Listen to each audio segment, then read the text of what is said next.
Hey guys, and welcome back to my channel. Today we're going to talk about Listenbourg. Nestled into a far western corner of Europe on the Iberian Peninsula lies the mysterious kingdom of Listenbourg. Until recently it was cloaked in secrecy, managing to fly under the radar as one of the world's most famous countries you've never heard of. I myself, a geographer and travel vlogging specialist, feel terrible that I have neglected this force of nature country for so long. I am ashamed, and I ask your forgiveness for this. So, Listenbourg, what makes it so special? Well, it has a beautiful flag, golden eagle and wreath on a background borrowed from Indonesia. You know, kind of like the Texas flag was borrowed from Chile. Same flag, Texas adopted theirs 22 years later. Social media in those days didn't allow for rapid challenging of copyright infringements. Well, enough about that. Well, then there's the movie. Yes, Amazon Originals has a great docudrama about the Listenbourg titled Terre Histoire, and you should all check it out. I'm sure Jeff Bezos approved this masterpiece knowing that it would pass You Were Never Really Here as the best original movie they ever created. And how did we miss out on this incredible gem of a country? I mean, even the historical atlases have the country clearly documented. I remain truly embarrassed. And the rapid rise of the brilliant Listenbourg economy and tax-friendly nature of their business laws has prompted Ryanair, yes, those of the inexpensive, always late flying buses around Europe, to relocate their headquarters to the capital, Nuremberg. Maybe it was just the super cool gold coins that flow freely down the streets of their cities. After all, their currency is looking really strong lately. Compare it to the British pound and the euro. Maybe this super handsome king of Listenbourg is what is driving this. I have a sneaky suspicion that it was him who recently was incognito as a contestant and winner on Dancing with the Stars. Listenbourg. Listenbourg, mon pays, ma bataille. Il est parti d'une petite blague faite aux Américains. On sait qu'il Or maybe the ripping jerseys their national soccer team is wearing. I personally don't like them using Joe Namath's number in the shot, but I guess Listenbourg is more famous than Broadway Joe these days. Sticking with sports, I was really also pleased to hear that Tadej Pogacar and Wout van Aert, Remco Evenepoel and Jonas Vingegaard are all skipping the Tour de France next year to participate in the Tour de Listenbourg. It's kind of like live golf. You don't have to do too much, but a king will pay you a lot of money just to show up. But isn't that most professional sports these days? Oh yeah, and don't forget to read the Wikipedia article because we all know that is the only source of truth in the world. Okay, wait a freaking second.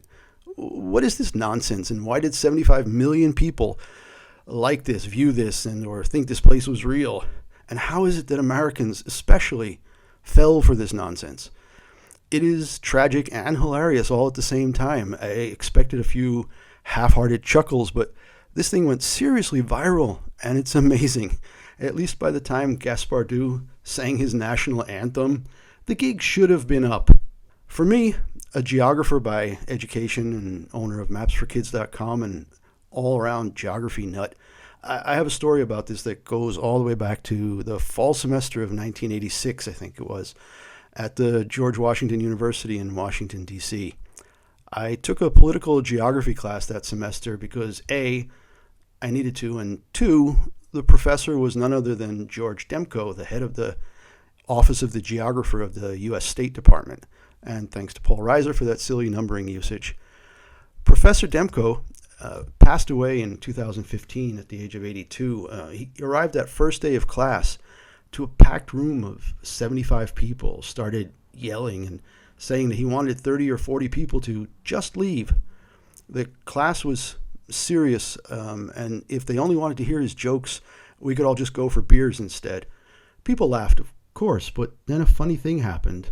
Professor Demko walked out, saying there would be a quiz on the coming Thursday. So 65 to 70 people still showed up on Thursday, the second class, and Professor Demko shows up with a pack of papers, blank, black and white, maps of the world. He had the TA hand these out and promptly left again, leaving the TA to write 10 country names on the board and told us to have at it. I was loving this as a geography major. The poli-sci kids, not so much. Oh yeah, the map looked like this. You see where this is going, right? I was laughing a little. I wasn't sure about which country Senegal was, but the look of utter fear on most faces was really brightening my day. Okay, so next Tuesday comes. Demko arrives with a huge smirk on his face, and this was going to be epic. 50 brave souls were still there. Professor Demko smiles, looks at the class, really starting to make people nervous. Then he says, okay, John Smith.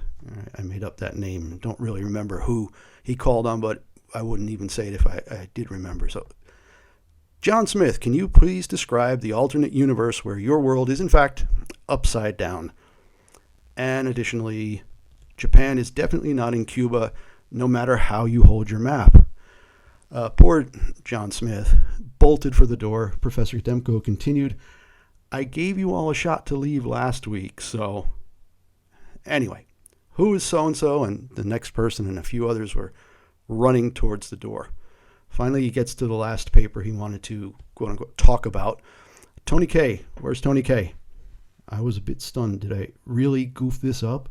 Nah, I couldn't have. But you know that burning feeling you get as a young person in your face when you're about to be really embarrassed? Yeah, I had that. And then Professor Demko says, wise ass, you got them all right. You must be a geography major. Alrighty then, how many students are left? 32? Perfect. Let's get to work. And it was, in fact, then one of the best classes I've ever attended. It was funny as advertised, but he was also ridiculously smart, precise, engaging, and passionate about us getting to know the world and becoming the generation of Americans who could find themselves on a map and more. And he challenged us in those pre-internet days to go out and examine a border or other disputes somewhere out in the world and do the research and come to his office hours and get help and sit for hours in the Library of Congress waiting for books in other languages to be dug out of a cellar somewhere, etc., etc. I ended up doing my paper on water rights issues between Austria, Czechoslovakia, it was before the Czech-Slovak split, and Hungary, and they pertain to the Danube River.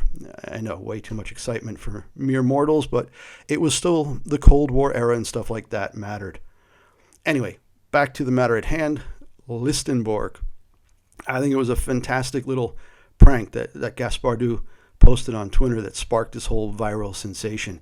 It sheds light on the fact that A, Americans especially, need to brush up on their geography, and 2, that beachfront property that I was looking at in Vigo, Spain, has not lost its appeal. So, fun thing, can't believe it really got that viral, but, it's a great little geography story, and happy to share it with everybody. So take care, and we'll see you next time.